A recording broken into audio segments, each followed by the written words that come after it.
Hey y'all, welcome to the second sidebar of season 4. That last episode. Woo. But before we get into it, let's do a recap. The last sidebar covered episodes 1 through 6. Episodes 1 through 6 basically started the process of us understanding the basics of Ken's family dynamics. We learned that his life started out in a very dysfunctional manner, starting with his parents meeting while Pops was in a relationship with someone else, and him continuing that pattern throughout his life. He actually got that woman pregnant at some point. Ken had an older brother named Chinney, and they got extremely close because they felt like they were connected through their familial dysfunction. Pops proved that he was a nigger in every way possible, which caused his relationship with the family to be frayed. Basically, both of his sons lost respect for him. Ultimately, Kenny starts selling drugs and eventually gets killed, which destroys Ken emotionally and further damages his relationship with Pops. So now that we're caught up, let's get into the second sidebar. Sidebar to the sidebar. And listening back to some of these recordings, I realized that my S's got out of control. I don't know what happened, but I was just putting S's on words where they just didn't even belong. I don't know, but I let it go because I did. But anyway, that's what happened. If you hear a bunch of S's, just be like, she was just tripping that day. I don't know. Anyway, episode 7, Failure. This episode begins with a disclaimer based on the introduction of the Hot Boy character. For those who don't know, Hot Boy is semi-based on a real person. His name is Keyshawn, and there's actually a picture of him in the book, along with the dedication that I read, aka the disclaimer. The disclaimer is in place because a lot goes on with these characters, and I didn't want anyone to assume that it was Keyshawn's real life story. Actually, for the benefit of this whole thing, I just went and changed the cover art for episode 7 in the podcast to a picture of Keyshawn. It's the one that's used in the book, just in case anybody wants to go back and look at it. Or if you're listening to this at a later time, he's the person in the black and white photo that only exists in this episode. Keyshawn was actually my niece's brother, and he lost his life to gun violence in 2022. The reason why I decided to base a character on Keyshawn is simple, yet complex. It's basically really simple. I think that we, as freelance entertainers, have the ability to create whatever we want. But that creativity is sometimes met with responsibility. For me, I have the ability to create whatever I want. In doing that, I feel that it's important to express the things that matter. Keyshawn was loved by many. I wanted to create something that will memorialize him and let it be known that he's not just out of sight, out of mind. His picture is in that book forever. His likeness is in that book forever. And that means something to somebody. I just read a story on social media about this author that wrote a book. And even though the book was obviously very good, she was unable to successfully pitch it because the larger publication companies were unwilling to buy into the idea of this deep love story that depicted a black couple. So in order for her to publish this book on a mainstream platform, she had to make the characters white. It obviously worked. The book was successful, and there's a movie based on the book. It's called The Idea of You. I think it's on Netflix. Now, I'm not judging what she felt like she had to do. As creators, we focus on putting out solid work, but having a large outreach and getting paid are both important too. But in reading about this, I realized that I have afforded myself a type of literary quiet luxury. The benefit of not having to answer to anyone is the understanding that I can do what I want. I can publish what I want. I can assess what's important to me and govern myself accordingly. Now, I might change my mind if they want to make a movie out of my books and pay me a lot of money. I might change Shelonda's name to Shelly for real. But seriously, I love the fact that I can do these types of things. And I'm actually toying around with some other projects because I want to explore alternate versions of what we're forced to see in mainstream media. But that's a different story for another podcast. For now, that's what this was all about for me. And with that being said, continue to rest in peace, Keyshawn. We love you. Okay, episode 7, Failure. Ken goes back to school 1 week after Kenny gets killed. It was actually the day after the funeral. He's emotional and obviously still grieving, but he felt like he needed to go back to his regular life. So he's in school bright and early in the morning. He bumps into another boy in the hallway. That would normally have just gone away, but Ken is in a bad emotional place. The situation gets amplified when he realizes that the guy's name is Tony. The last time he heard that name was when Kenny got killed. Tony said, "What's up?" Triggered, Ken pummels the guy and a female vice principal that tried to break the fight up. Ken said he didn't know she was a woman or the vice principal, and I believe him because, why would he lie to us? Anyway, he gets expelled for the rest of the school year. And even though that basically equates to the last 2 weeks of school, he was advised that he'd have to repeat the 10th grade because he wouldn't be there to take his exams. Honestly, they really did fail him. The school system failed him because something different should have been done. Yes, he came across as really angry and maybe even dangerous. But look at what he was up against. He just saw his brother get killed. Why didn't somebody step in and try to help him, opposed to just disposing of him? And his mom failed him too. There was no way that I would have let that ride. Yes, I understand suspension, but I definitely would have fought for him to be able to take his exams, even if it was at some alternate location. Maybe there was nothing that could have been done, but she should have tried. But keep in mind that she was still grieving too. She lost her mother and her son in less than a year. I think it was profound that Ken realized something about Kenny in that moment too. When Ma asked him why he got into the fight, he had a moment of reflection.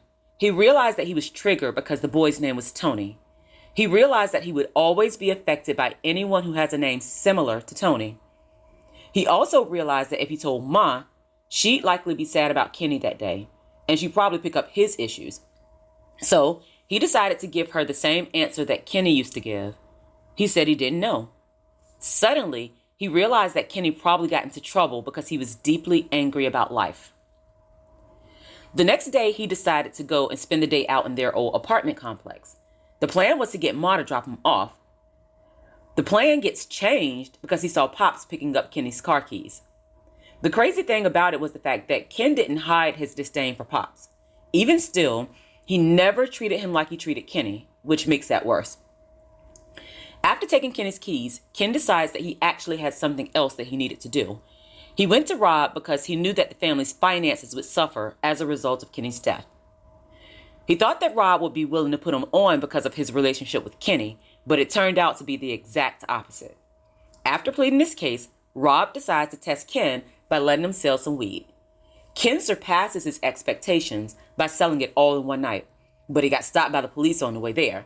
He decides to park the car and Hot Boy drives him home. Him and Hot Boy get into a fight, but they end up getting really cool and spending the rest of the summer being like brothers. Episode 8, Her. This episode starts with a preface. This is an indication that something impactful is going to happen throughout the episode. The preface says, "It was like that old saying goes, some people come into your life for a reason. Some people come into your life for a season. She was there for both. She was like wind. In one instance, she could be mild like a breeze, gently brushing across your face on a spring day, reminding you of everything that was pure and beautiful. But on another day, she was a hurricane, mighty and ferocious, tearing apart everything in her path. But I would have walked into the wind on either of those days for her." I was real dramatic with it too. I don't know if y'all could hear it, but there was some wind blowing in the background and everything. Sidebar. So when I decided to do these spin-off projects, I really wanted to limit the Shelonda references. We all know her story, so I didn't want to kick that dead horse. The rest of the spin-offs will likely feature far less of her, other than the specific part that she played in their lives. But it was kind of hard in this case. The rest of the characters, Antonio, Peaches, Cream, and possibly Sharon, had lives that could easily be about a lot more. But with Ken, she was such an integral part of his story. They met at like 14 and 16. It was kind of hard to get around. But anyway, her. I really like this chapter because it feels nostalgic. It feels like high school, that cheesy new love kind of thing. And for the record, this story is totally fictional. But the way Ken and Shelonda met is very much based on how I met the guy that I dated in high school. We met at our lockers. He approached me while I was walking around the track, and he got locked up every year that we were in high school. For transparency, yes, he knows that this project exists and that I used our experience. He's cool with it. I sent him these books because he's locked up. That's a whole other story. But that's the only part that was similar. We didn't have any violence or abuse or anything. But we did have this intense infatuation that was very similar to the way that Ken and Shelonda felt about each other. I mean, we were stuck like glue. Other than when he kept going to jail. But anyway, Ken met this girl on the first day of his second 10th grade year. And he was just like, man, she's gorgeous. And for the first time, he didn't know what to say to a girl. He formulates a plan to talk to her. And after putting his foot in his mouth a couple of times, everything takes off. They start talking at school and spending more time together. That part was very reminiscent of my situation with high school boyfriend too. I couldn't even come outside for real. But we found all kinds of ways around it. Anyway, Ken becomes a different person with Shelonda. He had taken Kenny's advice and understood that he didn't have the energy to be good to every girl that he met. But he understood that there was something very different about her. After about 2 weeks, he was kind of sold on Shelonda. The crazy thing about doing this story was making it all match up. But it gave me an excellent opportunity to play around with some stuff. Back in book 1, Shelonda recounts the experience of meeting Ken.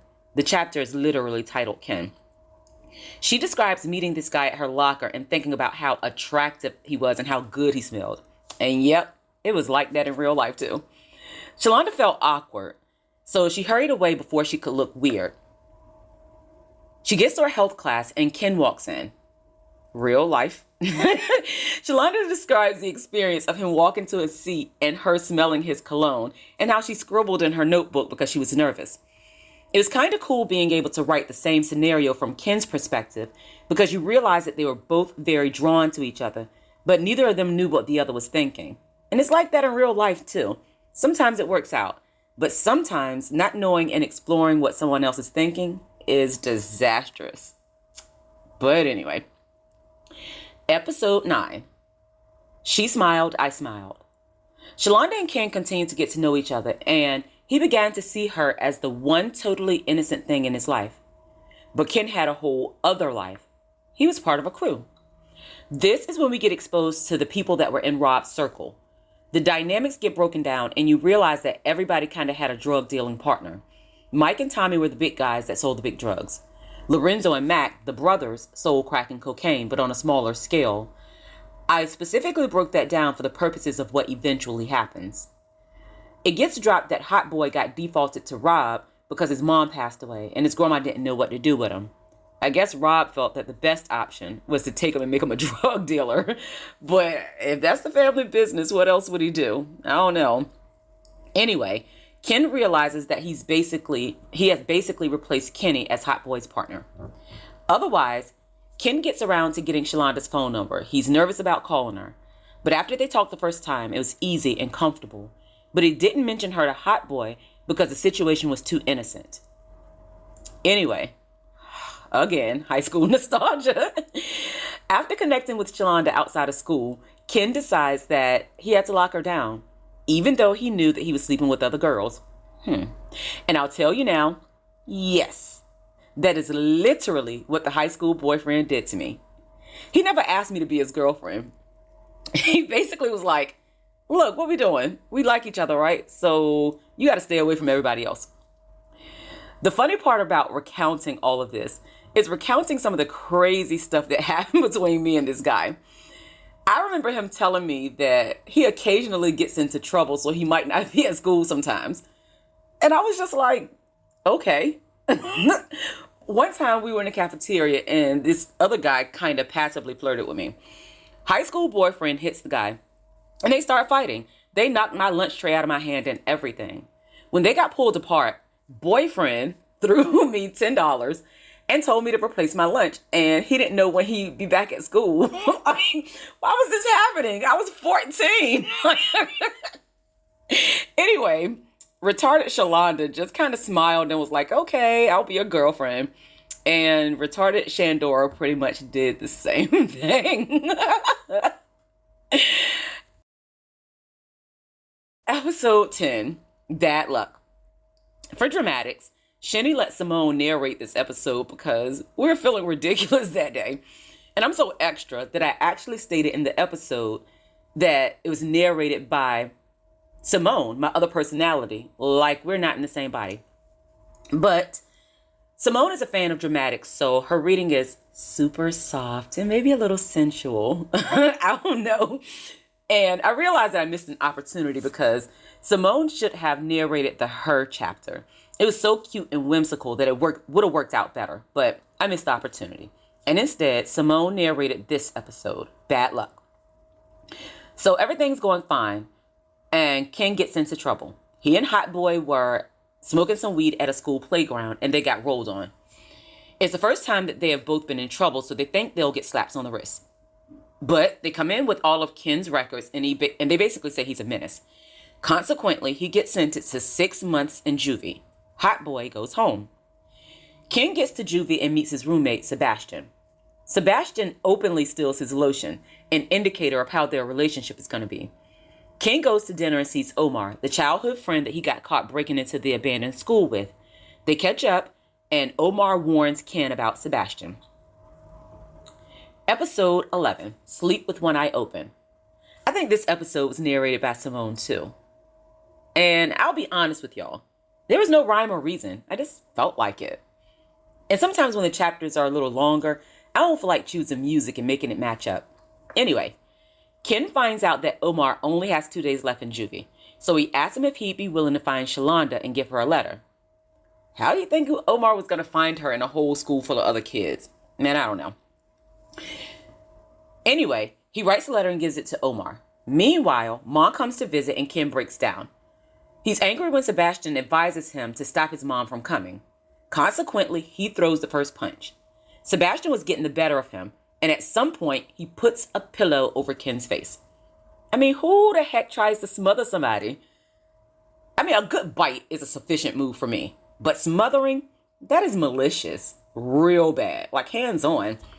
Anyway, they continued to bump heads throughout the entire time.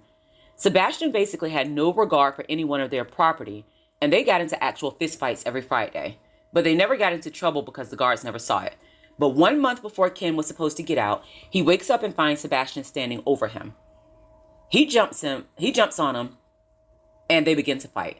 The guards break it up, and Ken is seen as the aggressor. For that, another 2 weeks was added to his sentence. Oh yeah, we also find out that Omar left the letter that Ken wrote for Shelonda, and it makes him feel like Omar is going to find her and try to take his place. That comes into play at a later point in time. Otherwise, Ken finally gets out of juvie. Hot Boy comes over and takes him to Rob's, where they have a party for him. He got drunk and felt like crap the next day. And then he realized that he had to go back to school because that's the only way he could access Shelonda. Episode 12, Some More Levels. Ken goes back to school just to find Shelonda. He feels like he'll have to make amends, but he capitalizes on the opportunity to not have to have the conversation because he realizes that Shelonda is so happy to see him that she won't make him explain. And if that wasn't bad enough, he basically was like, ain't nothing changed. You're still my girlfriend. And if you're wondering, yes, high school boyfriend did that to me too. On my very first day of my 10th grade year. I'm not sure what grade he was in at that point. But anyway, Shelonda was like, okay. And they went right on. Shandora did the same thing. They go on like nothing happened. But Ken decides that he has to change their dynamics. He wants to be faithful to Shelonda, but he can't as long as they're not having sex. Don't look at me weird. Ken said it, not me. So he gets his license and starts driving Kenny's car. He tells Shelonda that he's going to be taking her to and from school. And of course, she's like, okay. It's his intention to basically get her to the point where she's comfortable having sex with him. One day he picks her up and he's really feeling sad over Kenny. But he sees Shelonda and she gets into the car with her sunny disposition. And he realizes that she does something to him. He's like, this girl was intended to be the other part of me. My heart. So he decides to take her to the path where he used to go with Kenny. In making up the story, I had to make it match up. If you remember, Shelonda recounts that day as well. In her version, Ken takes her to the path that leads to nowhere. They walk down the path and turn around. She sees it as an ill-conceived plan on Ken's part. But in hearing Ken's version of events, you realize that he wanted her to connect with something that was deeply personal to him. Ken made Wednesday their day because Shelonda became a bit of a substitution, and he didn't think about Kenny when he was with her. That's why I had to make Wednesday be Ken and Kenny's day too, because it was Ken and Shelonda's day in her story, and it had to connect. They start skipping school every Wednesday, and Shelonda introduces Ken to where the broken hearts go. She also introduces him to Ron's shack in the woods. I think one time I called Rob Ron too, but anyway. They start having sex every Wednesday. He never mentions Shelonda's accidental orgasm. I guess he's a gentleman. At the end of the school year rolls around. Shelonda passes on the honor roll. Ken failed the 10th grade for the third time. He decides to quit school altogether, and I do not blame him. So, they're out of school for the summer, and they can't meet for their usual Wednesday rendezvous. As a result, Ken starts dealing with Melanie. Now, we know from Shelonda's story that she found out about Melanie when they were at church, and she saw a picture of Melanie sitting on Ken's lap. Ken, however, has no idea how Shelonda found out. He admits it, and Shelonda put them paws on him.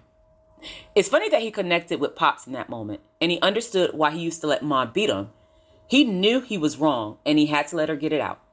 Anyway, Shelonda tells him that he has to choose, and he told her that he chose her, and that it would always be her. Chapter 13, 18. Things were looking up for Ken. His money was right, and his girl forgave him for cheating. But then, Pops came home. He has a family meeting and advises both Ken and Ma that they need to stop dealing with Rob. This confuses Ken because he didn't think Ma had a connection to Rob. He goes to Rob and confronts him. Rob was like, I don't discuss your business with your mama, and I don't discuss your mama's business with you. But after some gentle coaxing, he admits that he's been letting Ma make some drops for him. He tells Ken that he understands his need to ask questions, but warns him about doing that in the future. Meanwhile, Ken turns 18, and everything is going well. But he stops to get something to eat one day, and he sees Ma's car with a bunch of cops around. He finds out that his parents were involved in a fight, and somebody dropped some crack. He basically tells the officer it belonged to Pops. They go to the police station where Ken finds out that Ma was high when the officers arrived, and that they found crack in her purse. He also found out that she had a similar incident a month earlier. Long story short, he found out that Ma was on crack and that she wouldn't be coming home. He talks to a lawyer and finds out what she's looking at, so he feels like he has to fix the situation. He also decides to box Shelonda in by making her feel like his visits were so unpredictable that she shouldn't chance inviting someone else over. Oh yeah, because she had been letting him crawl in through her window and have sex so he wouldn't cheat. If you're wondering, no, that did not happen between me and high school boyfriend. I think he did a lot of cheating, though. I heard some stuff after the fact. But anyway, episode 14. Me, Rob, Mike, Tommy, Hot Boy, Mac, and Lorenzo. Sidebar. This chapter was originally titled Plastic Bag. I opted for me, Rob, Mike, Tommy, Mac, and Lorenzo because I wanted them to be seen as a unit, which makes the eventual outcome more dramatic. I wanted them to be seen as this really close group that got irreversibly severed. Okay. At the beginning of the episode, Ken chills at Rob's spot for a little bit and smokes with Hot Boy. Hot Boy asks what happened on the day that Red Kenny got killed. Ken tells him the story. He says that he cried, then Hot Boy put his face into his hands and he cried as well. After everything happened, we now realize why Hot Boy had that reaction. He knew about the betrayal of it all. Rob has a cookout for Labor Day, and he decides to keep it going the next day. That had to happen because that's when Shelonda describes what Ken did to her in the original story. It was the day after Labor Day. After the party, Rob calls a family meeting in the basement. When Ken gets down there, he sees Lorenzo tied to a chair. Rob was like, "Hey, you ready to talk, Lo?" Rob basically tells him that Lorenzo set Kenny up to get killed because he was worried about him taking his spot. We learned that Lorenzo had originally gone to his cousin, Hitman Tony, to have Kenny killed. When he declined, he hired somebody else. Ken had been harboring ill feelings surrounding the name Tony because the guy mentioned Tony's name right before he killed Kenny. We realized that it was simply to throw them off, and Tony wasn't even associated with it at all. Rob tells Kenny that they found the real killer and threw him off of a bridge after he told them the story. The sad part about all of that was the fact that Kenny might have connected the dots when he heard Tony's name. Knowing that Tony was Lorenzo and Mac's cousin, he might have felt the betrayal of feeling like one of them had paid to have him killed. And so, Lorenzo had to pay for the part that he played. Rob smothered Lorenzo with a plastic grocery store bag. He did that in front of Mac, which is Lorenzo's brother. Afterwards, they all hugged Mac and told him that they were sorry for his loss. If that was real life, I imagine that would have felt weird and confusing. But in that case, Ken seemed to be the only one to find it offsetting. It makes you wonder how much stuff they've seen together. Afterwards, Ken goes outside to vomit. He's approached by Hot Boy. When asked if it was possible that Mac might tell what happened, Hot Boy expresses the seriousness of keeping quiet and following the rules. He does this by confessing that Rob killed his mother because she didn't follow the rules, and he saw it all. He also tells Ken that it'll get easier and that the first one is always the hardest, which makes you wonder what he's seen at his young age. Ken is traumatized, and because he needs to feel something different, he decides to snort some coke for the first time. He also drank a beer, and we all know that Ken can't really drink. Drunk and high, his mind changes the plan for him. Ken decides to go to Shelonda's house. It's crazy because we've already heard the story from Shelonda's perspective. Now hearing it from Ken, we realize that he was triggered by something that Shelonda had no idea about. Ken had been harboring ill feelings towards Omar since he failed to give Shelonda the letter after he left juvie. From Shelonda's story, we know that Omar actually did tell her that Ken had gotten into trouble and would be gone for a while. I don't know if y'all remember that, but according to what Ken thought, Omar was probably trying to get with Shelonda while he was gone. That was already on him. And when he got to Shelonda's window and saw that it was locked, his altered mind told him that she locked the window because she was in there with Omar. The whole time, she only locked it because she thought that they'd be going back to their regular schedule. Either way, Ken comes in and drags her to the bathroom where he rapes her. The crazy thing is, he talked about how angry he was, but he still wanted to feel Shelonda. I hate that part so bad. For me, it was a defining time in their relationship. And no, that did not happen between me and high school boyfriend. I think I just dislike it because it changed the sweet and innocent nature of their relationship. Prior to that point, Ken seemed a little rough around the edges, but you could see how much he cared for Shelonda. But the rape made it really dark for me. It was no longer the sweet puppy love thing that it was prior to that point. Ken leaves and gets back into his car. He has a breakdown where everything just spills out. He screams out, "My brother is really dead. Kenny is never coming back. My mama was smoking crack. I'm out here all alone.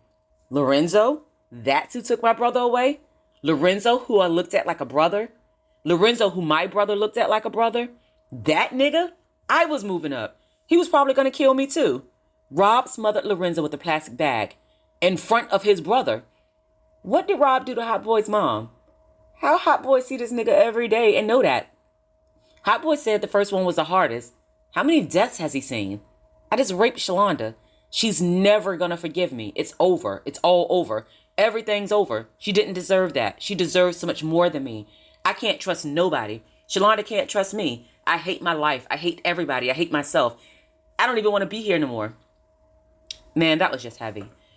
And when it was all said and done, he decides that he has to break up with Shelonda to save her from him and the life he lives. So that's all for this sidebar. The next episode is called Promise. We get to see the fallout from the Lorenzo situation and the rape. We'll let some more build up and we'll catch up on the next sidebar with Chinney.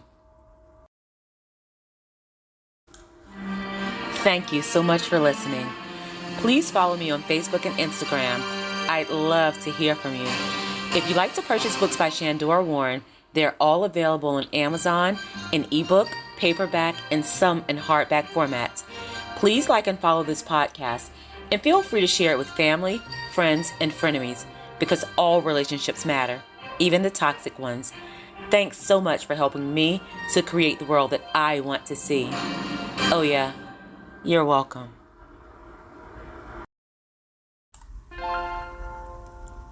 Shine, little girl.